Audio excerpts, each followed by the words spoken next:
And I'm not saying it's easy. There's times when it's hard, and I don't mean to be flippant about it, but Mhm. what's the alternative? Not good. So that's where I said at the beginning of this part of the conversation, you got to decide what you want. Yeah.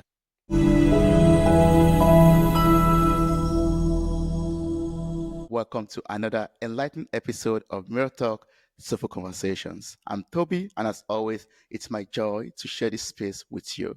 Today, we'll be diving deep into finding connections in a disconnected world and building healthy relationships. Our guest is a relationship coach, a leader to leaders, author, cyclist, and a pastor.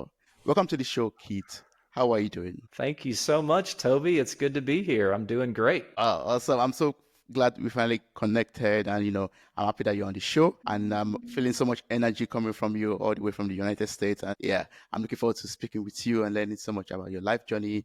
I just heard you came back from Kenya some days ago. How Yep. was it like for you being to my mother's land, basically? I'm in Africa. Oh, I love Africa. It was a great trip and a good time reconnecting with friends and making some new friends. And I was speaking at a conference for leaders, and it was really, really good time. But that's awesome. I love the fact that you travel around and you help people, you preach also and help people with their relationships and help. I'll send pictures of you on Instagram. I follow you on Instagram. I saw you on farmlands, for example, planting and helping in the rural areas. I find that really, really amazing. That's awesome. Oh, I love it. I Yes. love it. And I love cycling too. It's a lot of fun. Do you cycle? Yeah, I can see pictures behind you. Oh, they're Yeah. all cycling pictures, basically. You do that, you've been to France. You've done the Tour de France before. I have not. I want to. It's on my bucket list. Please do it. That'll be nice. Maybe I'll get to visit you, watch you if you come to France, because it's Yeah, I've close been to by. France, but not to the Tour de France. Okay. Yeah. Yeah. Let's make that happen Someday. someday. Yes. So, um, why I would love to speak with you on this episode, in this podcast episode, is because you've experienced so much. You're a relationship coach, and before we go into all the thousands of questions I have in my head, because I find healthy relationship to be very vital. But before we go into all of that, I'd like to learn from your life journey so far. Like, I'd just like to know, like, what are some of the biggest lessons you've learned about navigating relationships while balancing leadership, work, and family and life in general? Yeah. Oh my gosh, that's a big question. So many things. I grew up on a farm with just a little family, and my dad was a farmer, and we just farmed in the dirt and growing wheat and corn and all kinds of things like that. So I learned a lot about community growing up. We had a very small community of people. Everybody knew each other. Everybody was connected. Mhm. But then when I got out in the big world, I found out it was a little tougher to have relationships, and people weren't always as friendly. And, you just Mm, have to learn as you go. And then I became a leader, and I found out, oh my goodness, relationships are really important. And I always say everybody wants to be a leader until they become a leader. mm. And then That's all the true. pressure happens and people have expectations. And so it just makes relationships really, really challenging. So, and I made a lot of mistakes as a young leader, I'll just tell you a story really quick. When I first started my first organization, I had a guy join us and we became fast friends. I gave him a lot of authority and a lot of opportunity, and he did a great job for the most part. And about 4.5 years into that process, somehow I went from being this great leader to him and mentor to I was the enemy. Oh. I was like, and I was so confused. Mm, I was just like, what happened? I would try to ask forgiveness for whatever I did and own my stuff and whatever. And he would say, oh yeah, I forgive you. And then a week later, it'd be back to the exact same spot where he's upset with me and angry with me. And again, I made lots of mistakes. So this is not all on him, but mhm. at some point he was just like, I'm done, and tried to take some of our people with him. And that didn't work out. Thank God. I learned that, and this is an unfortunate lesson. I learned that people, what they say and what they mean is not always the same thing. Mm, And that was a really hard lesson, because yeah. growing up, it just wasn't like that. People said what they mean and they mean what they say, and that's the way it was. But I had to learn that, you can't just take everything at face value. Mm-hmm. And trust is built. Mm. It's built over time. I like to say it this way: trust is built one drop at a time, but it goes away in buckets. You know, it it goes away so fast. You can build trust, and then one indiscretion, one lie, one doing something stupid, and all that trust just gets wiped out. And Yeah. so as leaders, trust is really our currency. And so it's a big deal that we're constantly investing in that trust account with people. Mm-hmm. Showing up on time, doing what you say what you mean, being consistent. Yeah. So many people are inconsistent. We're going to do this now, and then next week we're going to do this. And Mm. people need consistency in leaderships. Yeah. Anyway, that's one of my big lessons is trust. Yeah. Thank you so much for sharing that. I mean, that's something that I'm also learning in my journey of life, also, building trust. I mean, trusting myself and trusting Mm-hmm. people also. I mean, and also allowing people, giving the people opportunity to trust me myself. Like, Yeah. yeah, I mean, Yeah. I think that's one of the inspiration or motivation why I wanted to speak with you, because I was like you said already, are very important. Relationships are very, very vital. I'm in the career world. I've gotten to learn that, and I'm learning that every day. With meeting with people and discussing and trying to maybe work on a team, project, and communicating with people generally. You need to build relationship with them to be able to work with them Yeah. properly. Yeah. Yeah. Ah, It's the mm, lifeblood of everything is exactly. relationships. Yes. It's like Yeah. the blood or the net that connects all of us all. Mm-hmm.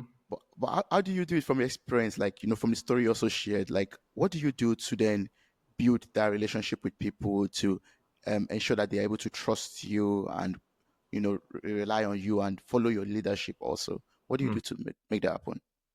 Well, like I said, being consistent, mean what you say what you mean. Don't Ah, yeah. overpromise, under promise, over deliver.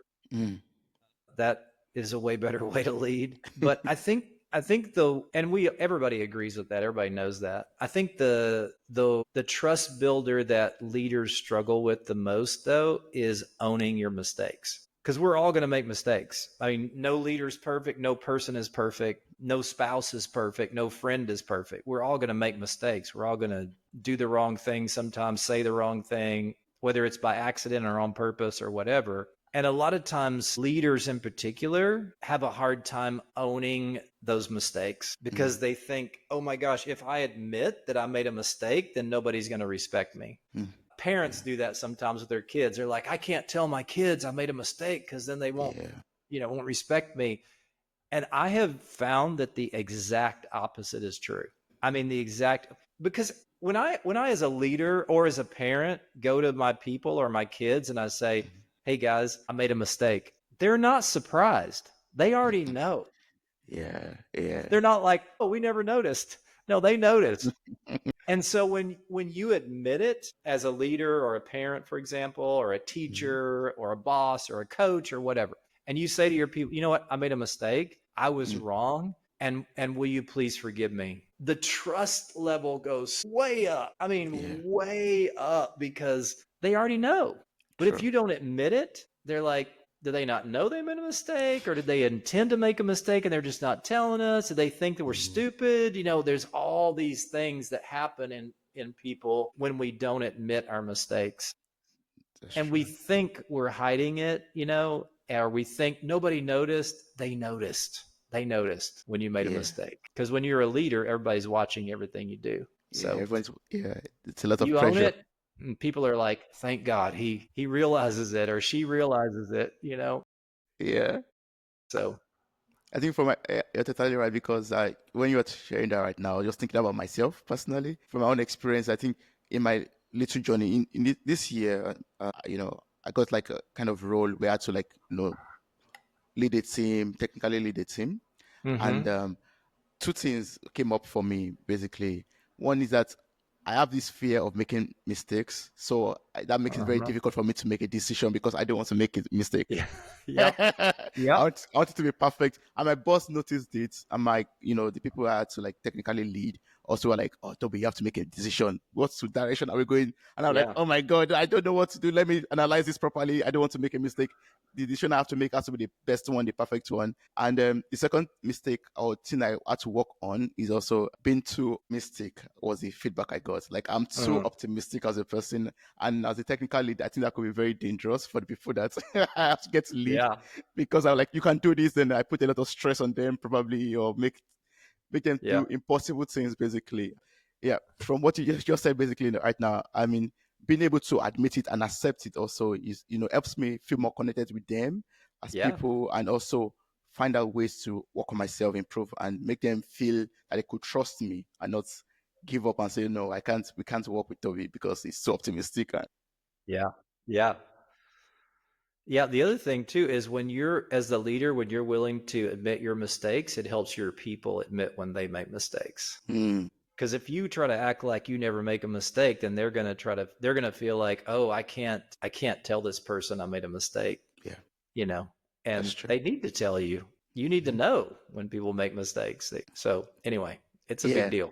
It's a big deal, yeah. So I would like to move the topic of relationship to, out of the career world into our personal world right now. I mean, our day-to-day world. In this world where we have a lot of it's we have high technology, basically. We are always on our phones, we're always chatting. The internet is at the tip of our fingers, basically. But we still feel very, very disconnected and very, very lonely. So what can we do? Like, what do you think? What do you think makes people feel this way? Even though we have all the Instagram, the TikTok, the Snapchat, everything possible to make us feel connected. Yeah. It's interesting. There's so many things we could talk about that. I'll just focus on one thing. Connection, human connection, where that we all really want is risky. And one of the things about technology is it tends to take the risk out of things. Like, you can be on social media and say horrible things about somebody that you never see. You're never going to see that person. There's no risk, right? Yeah. So you just throw it out there and rip people apart. And I'm not saying you do that, but Yeah, I people do understand. that. Yeah. But here's another one of the sayings I use all the time, but there's no passion without risk. Like, if there's no risk, it's like, whatever, and that's what happens in a lot of relationships. Like, if you think about a marriage relationship that started off, the people were super passionate for each other at the beginning. They were totally in love. Oh my gosh, we can't even hang up. We're going to stay on the phone with each other all night. And, it's almost syrupy. It's like you want to throw up, it's so gushy and lovey-dovey and all that. But what is happening there is they're super passionate because they are risking everything. They have put their whole hearts into this relationship and pushed all the chips to the center of the table and said, I am all in. That's why there's so much passion. So you see a couple like that, and fast forward 2, 3, 5, 10 years down the road, and they're not passionate anymore. What's happened? Well, I'll guarantee you one or both of them has stopped risking their hearts in the relationship. One or both of them has taken a step back and said, you know what, I'm not going to risk anymore. I'm not going to put myself out there like that with you for whatever reason. Could be good reasons or bad reasons. Doesn't matter. When you stop risking, it sucks the passion out of the relationship. And so people live online a lot of times, no risk. I get all these connections. Maybe you're even an Instagram influencer. Who knows? You've got all these followers, but who are you really risking your heart with? And you're really having real conversations with. And when people describe relationships that they really want, they don't use words like boring or regular or the same old. That's not the kind of relationship anybody wants. When you describe a relationship that you really want, you use words like passion, and you use words like deep love and vulnerability and all those kind of words, because that's where the life is in the relationship. Yeah. And so, I think if we're going to have real connection with people, we have to be willing to risk ourselves. And a lot of people have just said, I'm not doing it. I got hurt. I got burned. So I'm not going to risk myself. I'm going to put a wall up. I'm going to keep a distance between me and other people. That way I won't get hurt again. And the problem is it doesn't work. You still get hurt because you got to interact with people. And so you build a thicker wall and a thicker wall. And people have these massive walls up. You know, when you're around somebody and they have a wall up, and it's very common. And they have these walls up, and then you've built these walls because you don't want to get hurt anymore. You don't want to risk anymore. But then you feel alone and you're like, why isn't anybody close to me? Why don't I have any good relation? Well, you've got these walls up. You're keeping everybody at a distance. So now you feel hurt because everybody's far away from you. So we have to take the walls down. We have to be intentional about taking the walls down and risking, even though you are going to get hurt sometimes, because that's the nature of relationships. You are going to get hurt sometimes. But when you have real relationship where both your hearts are fully present to one another, you're both fully present to the relationship, nobody's hiding, we're fully there, it's worth it, because that's what makes life worthwhile. I mean, that's what makes life worth living. You could have all the success in the world, but if you don't have somebody to share it with, what difference does it make? No difference. It's nothing. Yeah. It's empty. So we have to risk, and we have to risk our hearts. And sometimes we're going to get hurt. Yes, absolutely. You are going to get hurt sometimes, but the reward when you have those really great relationships is so worth it. Yeah. I mean, what's coming up for me right now when you share that is basically being vulnerable, like putting all your chips in the center, at the center of the table, risking it all, you know, all the time, 10 years into the relationship, 5 years into the relationship, always risking it or being vulnerable. But I think it's something that is quite difficult for us to do. I don't know why. Can you maybe throw some light on that? Why is it difficult for us to be vulnerable? I think because we hate pain as humans. Yeah. I mean, pain is awful. It's terrible. I mean, nobody wants to be hurt. It's like if you're growing up as a kid and you touch a hot stove and you're like, whoa, and you're like, I'll never touch a hot stove again. And that makes sense. Like logically, that makes sense in most of life. But life is, as for us as humans, life is all about connection. It's connection. That's what we're made for. Connection with God, connection with others. So even though we got hurt, even though we touched the hot stove when we got hurt, we've got to go back and touch the hot stove again, so to speak. And that's the only way you build relationship that's alive and real and vulnerable, like you said. And so it's counterintuitive. I think that's why it's so hard. It's like, why would I do that? Stupid. Well, that you do it because that's where life is. There's there's nothing else that's going to give you that kind of joy when you have that real connection with somebody. There's nothing else like it. And some people never have it their whole lives, and I feel terrible for them. It's why I wrote a book about it, because I want to help people get that. Yeah. I mean, I would like to also talk about your book also very soon. But before we go into talking about your book, I would like to ask a follow-up question to that, what you say right now. And you've talked about this already, but you know, a lot of times we get hurt, a lot of times we get, offended because of some things that happen, maybe previous mistakes or previous relationships, and therefore we build up walls. So what can we do in order to heal from all of this heartbreak or hurt that might have felt from the past? What can we do in order to break those walls down, heal totally, so that we could be whole for a new relationship or open for new connections? Yeah, that's such a great question, Toby. It's so important too, because a lot of people walk around as wounded warriors, they're just torn up inside. They look great on the outside, but inside they're just dying because of all the hurt and the pain. And part of it is, if you're gonna get healed from anything, you've got to admit how hurt you are. And that's a big challenge for people, because it's like, well, if I actually admit to myself how much pain I'm really in, then I've actually got to deal with it. If I don't admit it, I can kind of shove it aside and not have to deal with it most of the time, Yeah. But it's coming out in different ways. I mean, we may not think it is, but it's coming out in different ways. It's coming out in keeping people at a distance. Sometimes for some people, it's coming out in anger. For some people, it's coming out in manipulation or control. There's all kinds of ways that those negative emotions manifest themselves. So the first thing, if you're going to find healing, is you got to step into the light and be really honest about how you actually feel about what happened. Not in a generic way of, yeah, that was hard. No.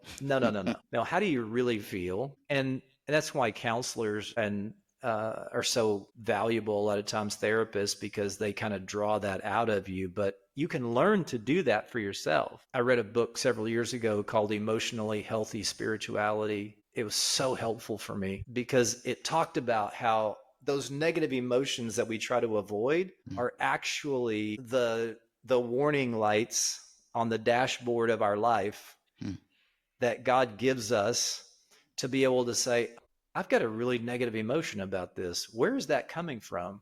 Was I hurt? Did something happen to me? Why do I feel this right now? And why would I meet this kind of person? Or when people say this, do I react? What are those triggers that are happening? Yeah. And actually doing the work to dig in on yourself to go, okay, let's figure out where that's coming from. What happened? Why is that going on? I mean, I've done a lot of that work, and it's hard work. Oh my gosh, it's so hard, but it's so worth it, because when you go there to that those dark places, and you're honest with yourself, and I'm a person of faith, so I'm gonna throw God into this, and you're honest with yourself and you're honest with God about how you really feel. That's where healing comes. That's where it begins, because God says that he's light, and what does light do? Light makes dark things appear. What you can't see, it opens things up. And when you get vulnerable and open and transparent, that's where God operates. And I like to say, God will only heal what I'm willing to reveal. So he's a gentleman. He's not going to force you. He just invites you, And so if you're like, nope, I'm not talking about that. I'm not dealing with that. We're not going there. He's like, okay, but whenever you're ready, let me know. And when we put it in the light, that's where he is. And that's where healing begins. And that's just the beginning of the journey. But that's a crucial part of the journey, is being truly honest with yourself and with God and with others, the appropriate people in your life, to say, here's what's really going on with me. And that's where you can start to find healing. Yeah, we have to admit it and be ready for that healing. Yeah. I think it starts from there's an adage that is just coming up in my mind right now. It's in my mother's language, I believe, Yoruba, and in English it just basically says, a madman finds his healing the day he can admit or know that he's mad. The day a madman knows he's mad, that's the beginning of his healing, basically. Yes, that's exactly right. That's exactly right. Yeah. Yep. Wow. So I'd like to talk about your book, because I think we've talked about what you wrote in your book, Unknown, Finding Connection in a Disconnected World. We've talked about it a little bit, but I'd like us to talk about it, because in your book you talk about going deeper into relationships.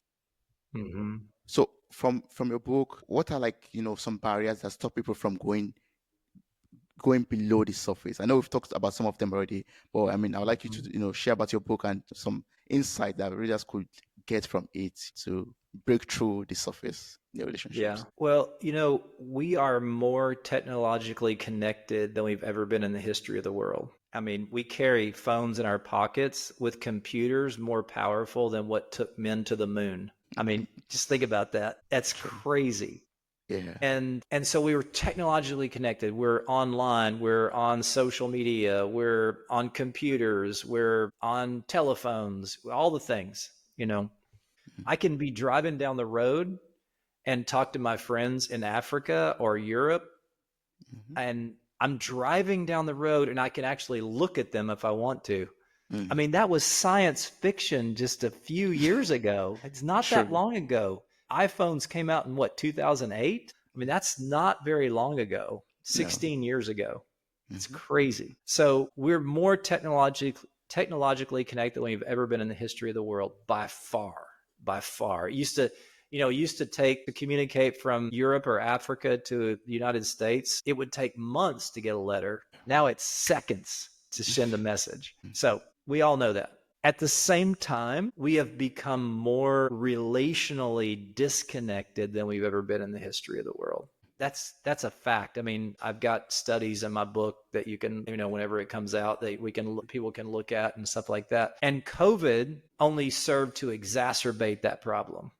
People were distanced, people were isolated, and social distancing, all the things. And people were doing school from home as opposed to being in schools together. And people were working from home more. And some of that's still happening. And there's this residual effect from that whole season combined with the technological connections that people, I don't know. I don't know how to, I don't think I can fully explain the phenomenon, but it's like people have almost settled into a less connected world. And I think we're worse for it because as humans, we need connection. That's what we're made for. That's what we're designed for. If you ever read any of Brene Brown's books, she does an excellent job talking about how desperately we need to connect with other humans. And without it, we're just not very good people without connection. That's true. I mean, the more isolated you get, the weirder you get. I mean, that's just reality. That's very true. Yeah. And so we've created this thing, especially in Western culture, more so in Western culture than in Africa or Asia, but especially in Western culture, we're so independently minded. I go to Africa and everything's about community. Everything's about connection. In Western culture, it's me against the world and I'm going to take everything on, and we miss what life is really all about. We have teams that go to different countries, especially in Africa from here in the States. And when they first get there, they're like just overwhelmed with the poverty. And then the next day they're like, oh my gosh, I need to help these people. These people need my help. I need to help them. They need what I've got. By the third day, you're kind of just disillusioned and confused. By day 4, you start to realize, oh my gosh, these people are so much happier than I am. And they have so much less than me. And then by day 5, you're like, it's because they're so connected. They're so communal. They're in relationship with each other. It's Ubuntu, your life is my life and my life is your life. And because you exist, I am. And, all that whole thing, it's just, we've lost so much of that in the West, in our independent mindedness. And we lose what makes life really worth living because of that. And so, I don't know if I answered your question, but that's. Of course. I mean, that's a plague on its own, I would say, everyone being independent on his own and trying to figure out life. But I think you hit the nail on the head already by saying the more you distance yourself from people, the more miserable, in my word, you feel, or the more, Yeah. And that's, we need that community feeling everywhere we find ourselves. Absolutely. Absolutely. Yeah. And we have to push past our fears and our pain and all those things that cause us to resist that. Yeah. And risk, like I said at the beginning. I believe those are the things that are holding us back. But once we can put those in place, then we are able to then have good relationship with people out there. Like once we are able to let go of our fear, fear of being heartbroken or, cheated on or, just disappointed, basically. Once we're able to let go of that, or just accept the fact that you'll be disappointed anyways. Then I think you said that already also. Like, build up the wall, don't build up any wall. You will still be heartbroken at any point. You will be disappointed anyway. Absolutely.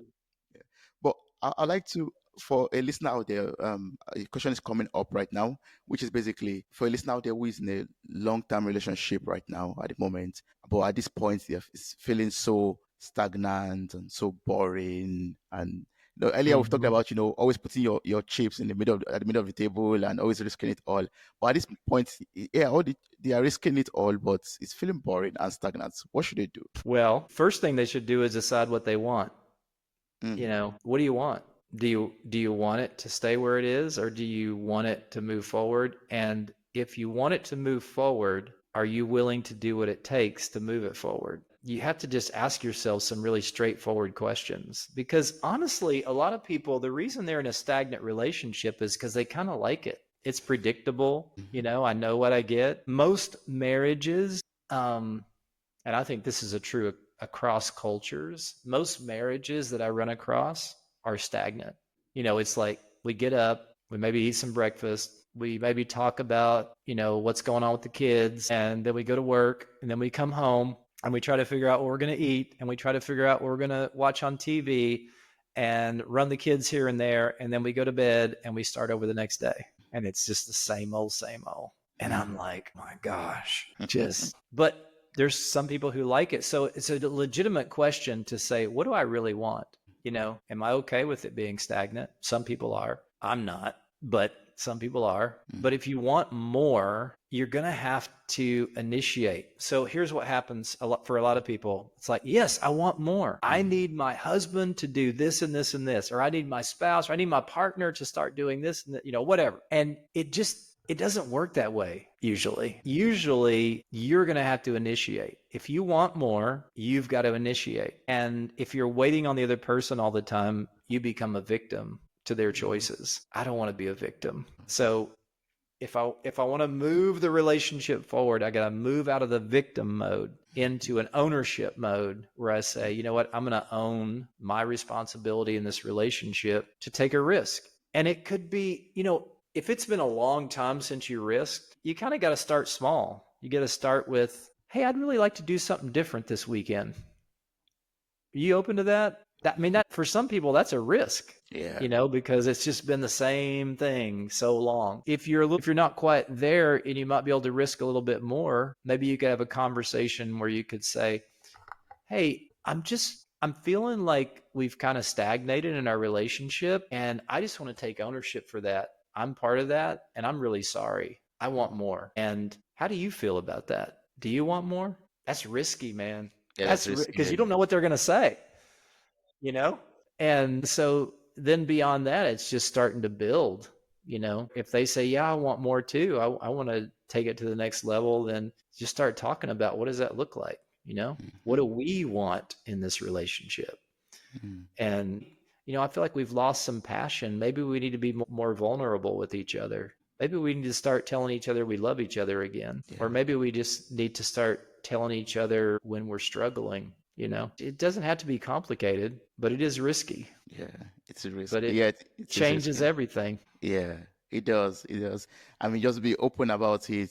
But when you were sharing that, I was like, yes, these are very, very important things for us to do. But something was coming up for me, and that's basically someone might be saying, I'm the one always initiating. I'm the one always coming up with ideas. I'm the one always risking it. Why is it so one-sided? What's your opinion on this? Is it healthy when it's just a partner that is always coming up with new things to do, trying to switch things up a little bit, trying to juice things up a little bit, or it's a normal thing for one person to always be that and the other person just to follow the flow, basically? Yeah. So some of that's personality driven. Certain personalities are going to be more initiating than other personalities. And you can say, I'm not going to do that anymore. How's that going to go? South. Yeah.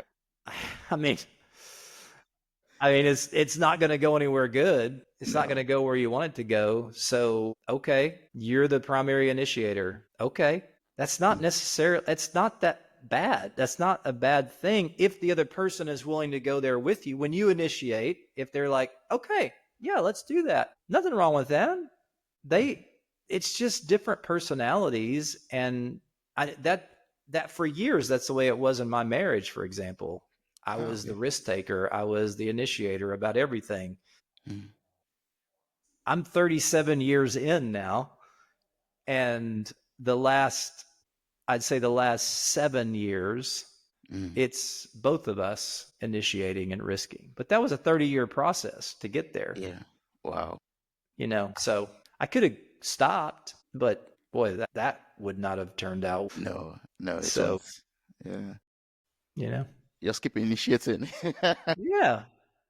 You can get upset about it. You can get offended about it. You can make it about you, but why? For those of us who are married, when we got married, we said, we're all in. That's part of the vow, I'm all in. Better or worse, I'm all in. So live according to your vows. If you meant it, do it. Just do it. And I'm not saying it's easy. There's times when it's hard, and I don't mean to be flippant about it, but what's the alternative? Not good. So that's where I said at the beginning of this part of the conversation, you got to decide what you want. Yeah. And then what are you willing to do to get it? That's very vital. So know what you want. Wow. Keith, I've learned so much from you, from this conversation. A lot. From, your answers, you're making me reflect a lot on different conversations I've had with people personally, with friends also on their Uh-huh. relationships. And that just brought up, the questions that I kept on asking afterwards. And it has answered a lot of things for me, shined some light on some things that I have. Good. Yeah, yeah, that's good. But I'd like to know what's your vision for a world where people are more connected relationally, and how can we take the first step towards that vision today? Man, my vision is for us to be a connected people, Mm, and move outside of our walls and our issues and our hurts, and just say, you know what, this is what matters in life. This is what's important. mm, mm. Because like I said, you can have all the money in the world, but if you don't have anybody to share it with, who Yes. cares? Yeah. So yeah. So I think the first step for a lot of us is exactly what I just said, deciding what you want, Mm. and then are you willing to do what you got to do to get it? I, yeah. And so take some time, reflect, you know. Mm, If mm. you're listening to this and you realize, man, I got some relationship work to do, take some time and reflect about what do you really want and what are you willing to do to get that, Yeah. and go for it. What do you really want and what do you have to do to get it? Hmm. Yeah. Wow. I'm going to reflect on that, definitely. I heard a guy say one time, the difference between where you are and where you want to be Hmm. is the pain you're willing to endure to get there. That's deep. That's true in That's very relationships true. too. Yeah, that's very true. Wow. So for people out there who would like to get your book, maybe work with you, connect with you, what's the best way to do this? Yeah, I think right now, keithspurgin.net would be the best way. I've got a little blog there, and the book is not yet published. Mm. So I'm working to get it published right now. And as soon as it is, that site will be where it comes out. So yeah, go there. So I'll place the link to your website in the show notes of this episode. I encourage people out there to click on it. If the book has been published before this episode is released, you get information also on the website. If not, then you could always revisit the website and get the date. But I mean, if you get also the information of the dates of it being published, then we can also update listeners on this also. Thank you so much, Kate. I really appreciate speaking with you. I've learned so much from this conversation, and I know people out there have learned a lot, and we'll have a lot of questions to ask, and we'll reach out to you Thank also you. to ask. Thank you, Toby. It's been a pleasure to talk with you. Thank you so much. Thank you very much.